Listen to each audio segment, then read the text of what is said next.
नहमदुहु व नुसल्ली अला रसूलिहिल करीम अम्मा बाद। मेरे मुअज़्ज़ज़ मोहतरम सामीन ज़ी कदर, आज हम जिस टॉपिक पर जिस मौजू पर गुफ्तगू करेंगे वो है कि नमाज के वाजिबात कितने हैं। मुअज़्ज़ज़ सामीन, हम रोज़ाना नमाज़ पढ़ते हैं।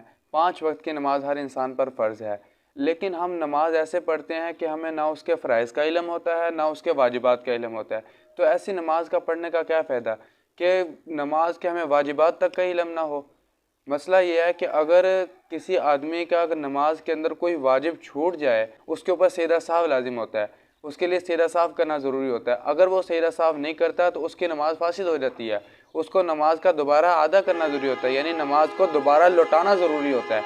तो अगर हम नमाज के वाजिबात का हमें इल्म नहीं होगा, हम नमाज के वाजिबात को नहीं जानते होंगे, तो फिर हम नमाज किस तरह पढ़ेंगे। हम अगर नमाज के अंदर कोई वाजिब छूट गया, हमें पता ही नहीं होगा, हमारे ऊपर सीधा साफ लाजिम होता है, हमने सीधा साफ नहीं किया, लेकिन हमारी नमाज ही नहीं होगी। हम क्या करते हैं, नमाज पढ़ के जा रहे हैं, हमें हालांकि पता भी नहीं है हमारा सीधा साफ रह गया है और हमारी नमाज नहीं हुई है। इसलिए हम आज की इस वीडियो में इंशाल्लाह सीखेंगे कि नमाज के वाजिबात कितने हैं। नमाज के वाजिबात 14 हैं। आप इंशाल्लाह तवज्जो रखें, मुख्तसर अंदाज में आप हज़रात की खिदमत में पेश करूँगा। आपने अपनी तवज्जो नहीं हटानी। अगर आप तवज्जो नहीं रखेंगे, गौर से नहीं सुनेंगे, तो फिर इसमें आपका नुकसान है। मेरा तो कोई नुकसान नहीं, मैं तो बस बयान करूँगा, बयान करके चला जाऊँगा, लेकिन नुकसान आपका है। आपको एक भी वाजिब का इल्म नहीं होगा। फिर आपने कहना है कि बस ऐसे आ रही है वीडियो, सुन के आगे चलते जा रहे हैं, आगे चलते जा रहे हैं। इसलिए गौर से सुने। सबसे पहला वाजिब, नमाज के वाजिबात में सबसे पहला वाजिब है तकबीर तहरीमा को कहना अल्लाह अकबर के साथ। तकबीर तहरीमा कहना फ़र्ज़ है, लेकिन तकबीर तहरीमा को अल्लाह अकबर के साथ कहना ये वाजिब है। कितने वाजिब हो गए? एक वाजिब। उसके बाद दूसरा वाजिब है सूरह फातिहा का पढ़ना। नमाज के अंदर सूरह फातिहा का पढ़ना ये वाजिब है। अब ये कौन सी रकतों के अंदर वाजिब है? फ़र्ज़ नमाज की पहली 2 रकतों के अंदर, और जो बाकी नमाजें हैं सुन्नत, वितर, नवाफिल, इनकी सब रकतों के अंदर सूरह फातिहा का पढ़ना वाजिब है। कितने वाजिब हो गए? 2। उसके बाद तीसरा वाजिब है सूरह फातिहा के साथ किसी दूसरी सूरत को मिलाना। अब ये सूरत को मिलाना ये भी वाजिब है। अब ये भी कितनी नमाज़ों के अंदर है कि फ़र्ज़ नमाज की पहली 2 रकतों के अंदर और बाकी नमाज़ों की तमाम रकतों के अंदर सूरह फातिहा के साथ सूरत का मिलाना ये वाजिब है। अब चौथा वाजिब ये है सूरह फातिहा और किसी दूसरी सूरत के दरमियान, इनके दरमियान तरतीब का होना ये भी वाजिब है। जब इनके दरमियान तरतीब नहीं होगी तो फिर ये वाजिब छूट जाएगा, फिर सीधा साफ लाजिम होगा। यानी पहले सूरह फातिहा पढ़े, उसके बाद क्या करे, किसी दूसरी सूरत को मिलाए। कितने वाजिब हो गए? 4 वाजिब हो गए।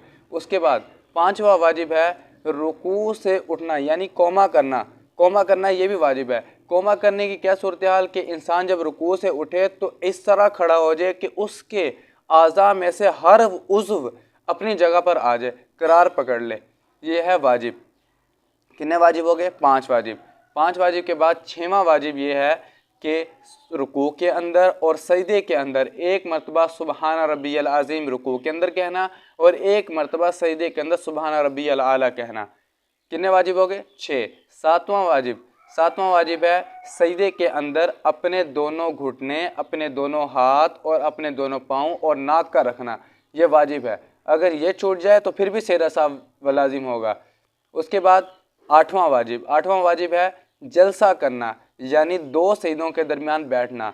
अब ये कितनी मिकदार में बैठना वाजिब है, यानी इतनी मिकदार में बैठना जिसमें इंसान एक तस्बीह कह सके। जैसे मैं अब तस्बीह कहूँ सुबहान अल्लाह, इतनी मिकदार बैठना, जलसा करना ये वाजिब है।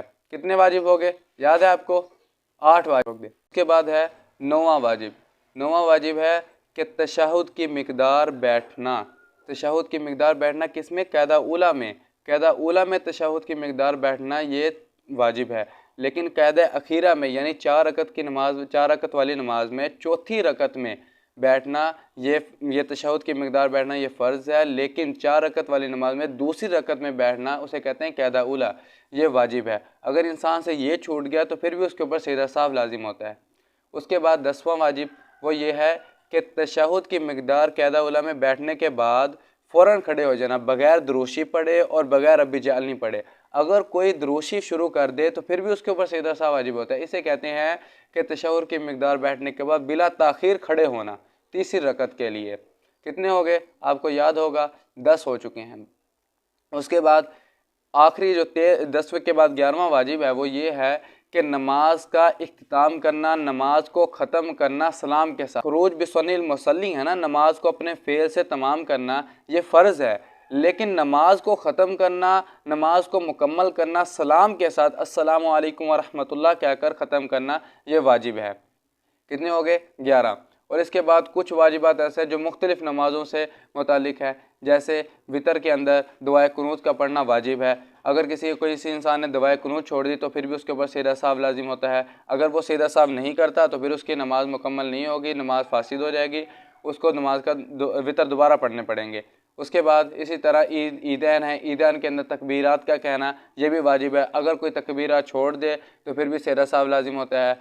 इसके बाद इसी तरह एक वाजिब है कि जहरी नमाज़ों के अंदर जहरी क़राअत करना और सिरी नमाज़ों के अंदर सिरी क़राअत करना। जहरी नमाज़ें कौन कौन सी हैं कि जिनके अंदर बुलंद आवाज़ से क़राअत की जाती है, वो कौन कौन सी आपको बखूबी इल्म होगा। फ़जर की नमाज़, मगरिब की नमाज़ और इशा की नमाज़, इनके अंदर जहरी क़राअत की जाती है, इनके अंदर जहरी क़राअत करना ये वाजिब है।